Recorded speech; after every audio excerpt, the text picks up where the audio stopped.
Hey guys, it's Miss Johnson and I'm here to bring you our video for Unit 7 Notes 4. Today we're going to be reviewing probability. So let's just take a look at what probability actually is. Probability is a measure or estimation of how likely it is that something will happen. The likelihood of something happening. Probabilities are given a value between 0 and 1. 0 means that there's 0% chance that something will happen or it will not happen. And a probability of 1 means that it has a 100% chance that it will happen. So probabilities are all fractions and decimals between 0 and 1. And you can express them either way. You can express them as fractions or as decimals. The higher the degree of probability, the more likely it is to happen. So really, the closer it is to 1, the greater chance that something will happen. And the notation looks like that. P of A, meaning the probability of A, the probability of some event. So whatever event you're looking for is going to go inside those parentheses, P of A. When we are calculating probabilities, we want to divide, we want to set up a fraction of the number of successes, things that we want, divided by the total possible outcomes. So this is like things that we want.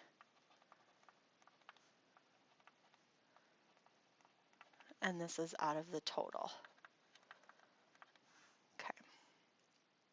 So let's just talk about some basic probability. Let's say we're going to roll a number cube, okay? So if you look at the first one, it says the probability of rolling a 1. What we have to consider is how many 1s are on a number cube. Well, there's only one of them. There's one 1 on a number cube. And how many total possible outcomes are on a number cube? Well, that would be 6. So then my probability is 1 divided by 6. Now you can leave this as a fraction, a reduced fraction, that's a perfectly fine answer, or you can make this a decimal, and when we make decimals for probability, we take them out to the third decimal place.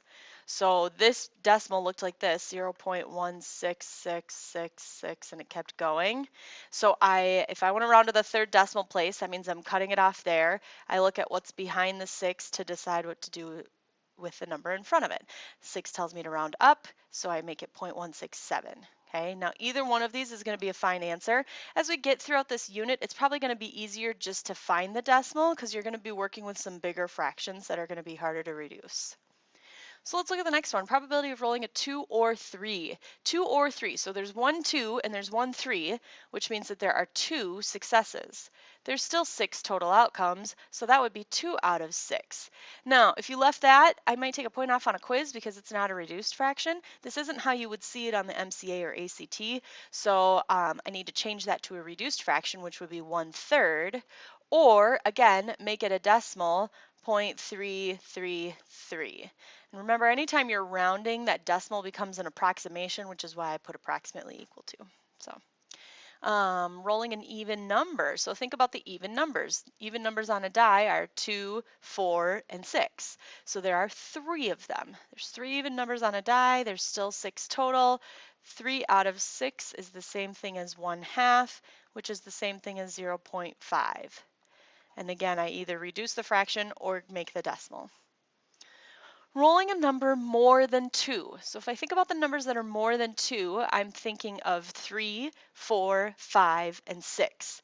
There are 4 successes here. The number 3, the number 4, the number 5, and the number 6 are all successes.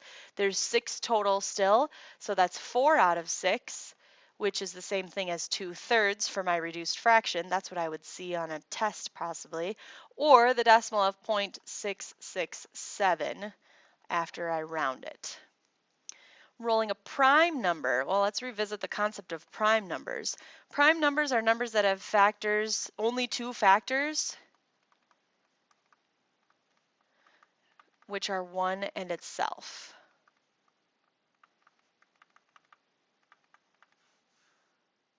Okay, so if I think about the prime numbers on a number cube, a lot of people want to call 1 a prime number, but 1 is not actually prime. 1 only has 1 factor, so 1's not a prime number.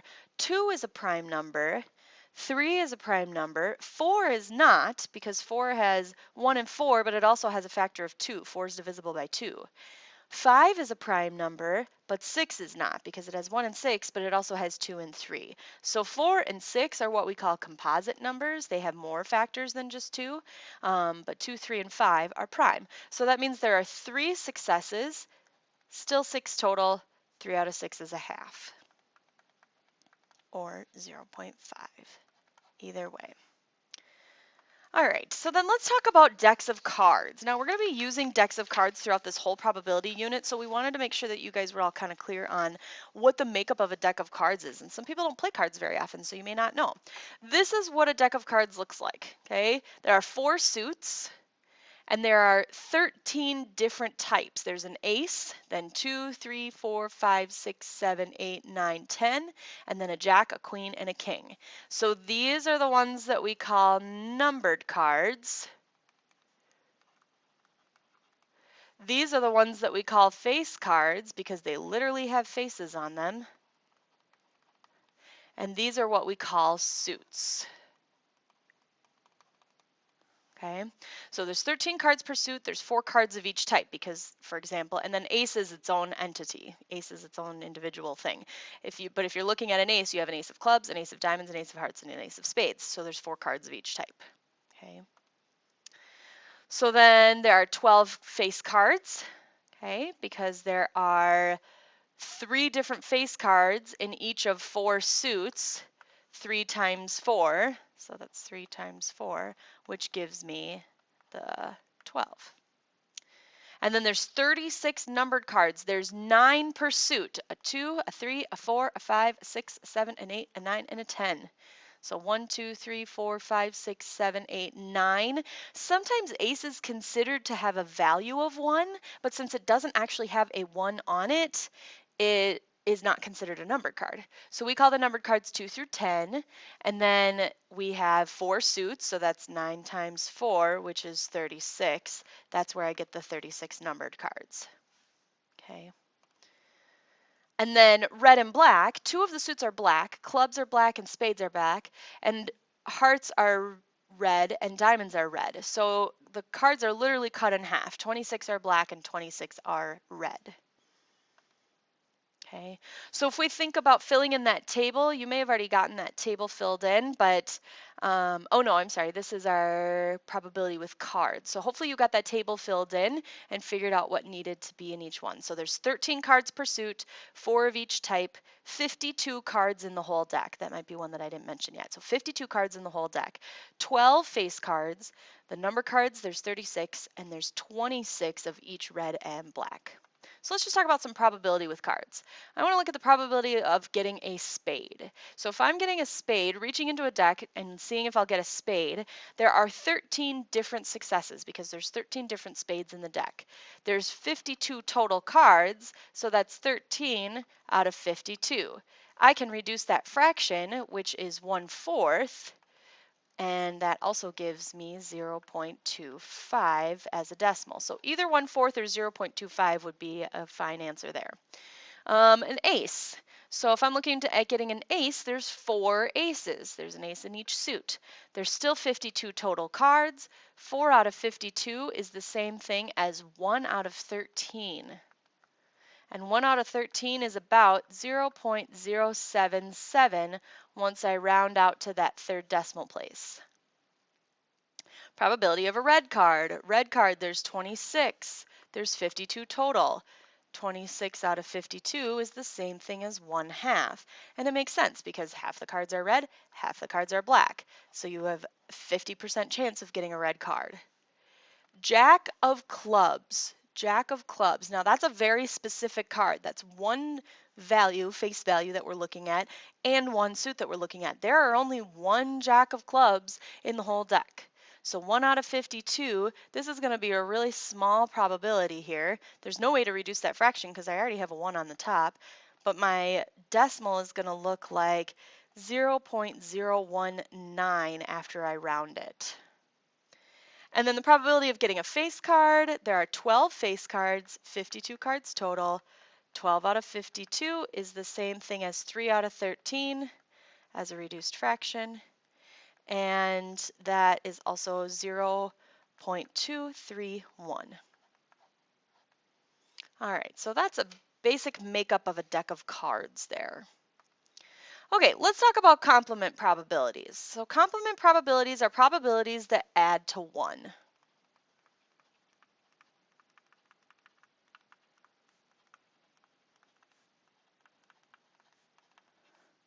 So we'll have two events. We'll have P of A, okay, probability of some event, and then we'll have the probability of not getting A, and those two things are always going to equal 1. The probability of A and the probability of not A are always equal to 1. Now here's where complement probabilities help us.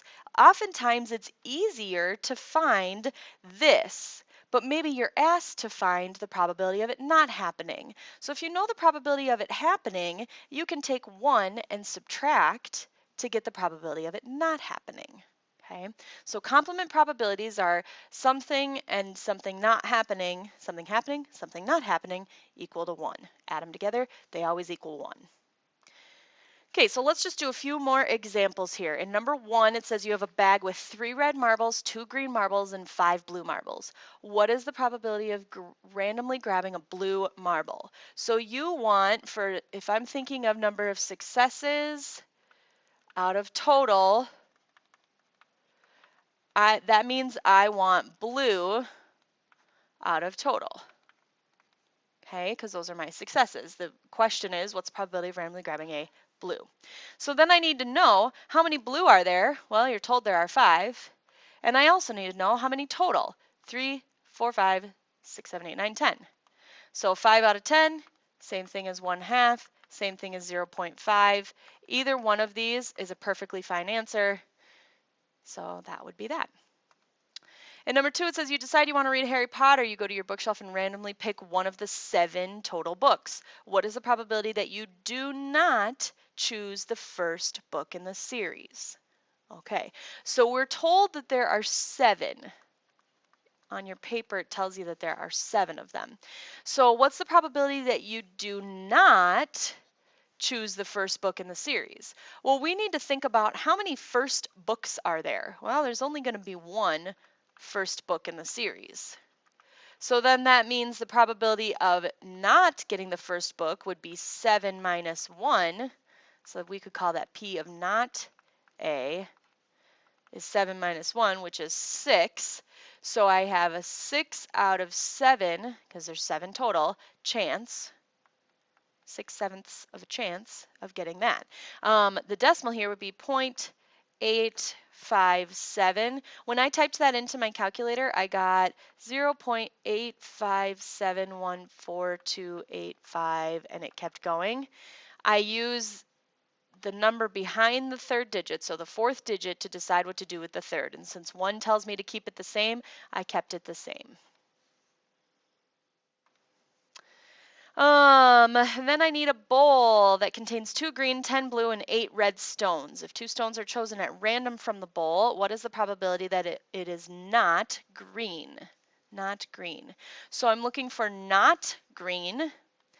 I need to know the total. There are, it looks like 20. 10 plus 8 and 2 is another 10. So there's 20 total.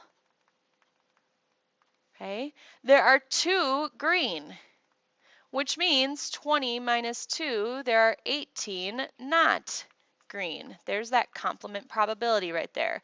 The green and the not green add together to give me the total of 20. So then the probability of not green is 18 out of 20, which is the same thing as 0.9. In number 4, you need to make a doctor's appointment next week. What is the probability that it is on a weekday? So if I think about weekdays, weekdays are the days that we go to work and school. So Monday, Tuesday, Wednesday, Thursday, Friday. There are 5 weekdays. I need to consider the days total in a week. There are 7.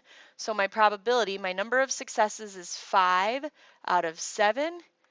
And that gives me, approximate decimal of 0.714 after I round there. In number 5, it says there are 4 male and 6 female puppies at a breeder. What is the probability that you will get a female puppy? So how many total? Looks like there are 10 total. So 10 total puppies. You're looking for females, so successes would be 6 female out of 10 total, which is the same thing as 3 out of 5, or 0.6. No rounding necessary there. And then the last one, it says a single card is chosen at random from a standard deck of 52 playing cards. What is the probability of choosing a card that is not a diamond? Not a diamond. Can't see yellow on pink. Hello. There we go. So I need to consider what are how many diamonds are there? There are 13. So then not a diamond would be the total of 52 minus the probability of getting a diamond, or minus the number of diamonds, 52 minus 13, which gives me 39. So not a diamond is 39. That means my probability is 39 out of 52. 39 out of 52 is 3/4, or 0.75. All right, so that takes us to the end of our probability notes for today. Come and see Ms. Johnson to check off your notes sheet, and if you have any questions. Thanks for listening.